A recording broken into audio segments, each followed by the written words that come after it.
In this video, I'm gonna teach you how to play with cross-platform friends on Minecraft and Nintendo Switch. It's a very easy process, so make sure to follow along. In this video, I'm gonna showcase how easy it is to set up a multiplayer session in Minecraft on any platform. So I am going to be recording this on my PC, but the process and the steps are going to be exactly the same if you are doing this on Nintendo Switch. So what you have to do is first go over to Play, and in here, add your friends. Now, if you aren't able to access this tab, it's because you need to connect a Microsoft account. This is the most crucial step because the Microsoft account is going to be the bridge between you and your cross-platform friends. So from the home screen, if you see the sign in option at the bottom left, choose that option and follow the instructions. You will have to visit a link using a web browser and then connect your account.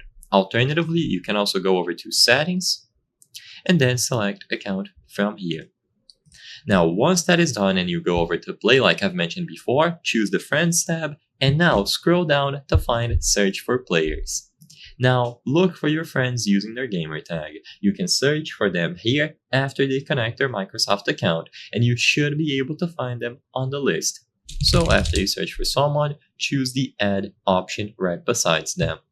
Once you have added them, I recommend that they add you back, so give them your gamer tag. Now, once all of you are ready to play, one of you has to host a world. So find a specific world, you can go over to the edit option and make sure that multiplayer game is enabled, but by default it should be. So once this option is enabled, go ahead and join the world. Your friends will be able to see your activity and they can go over to the Friends tab to join you, or when you are inside, pause the game at any point and go over to Invite to Game. Now highlight the friends that you want to invite and send them a notification. They will see a pop-up that they can accept to join this world.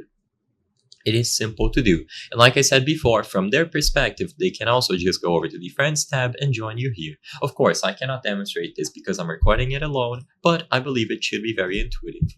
So I hope I was able to help you. If this video helped you, consider subscribing. As you can see, 83% of the people watching our videos are not subscribed. So if this video helped you, I highly count on your subscription. Thank you for watching and I'll see you on the next one.